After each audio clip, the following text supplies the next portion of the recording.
So, ito yung actual view niya sa taas, guys. Sobrang ganda talaga niyang tingnan. So, isa itong tower noong unang panahon.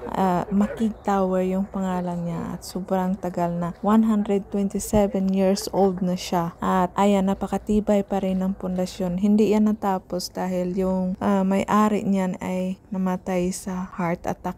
Tapos, gusto nilang gawin niyang magandang museum pero hindi talaga siya natapos. At saka, ayan, nag-iwan ng foundation at ginawa na lang siya ng tourist spots. Pero may maintenance pa rin yan, guys, hanggang ngayon. Hindi pa rin nila pinabayaan yung building kasi ang mga tao dito mahilig talagang mag-preserve ng history para sa mga next generation at hindi nasisira yan.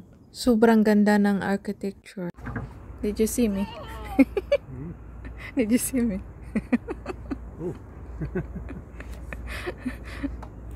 So yan yung makikita mo sa baba, guys, yung view galing sa sa tower. Napakaganda niyan at sobrang dami talaga ng islands ito, guys. Di mo akalain na parang Pinas lang, sobrang daming islands.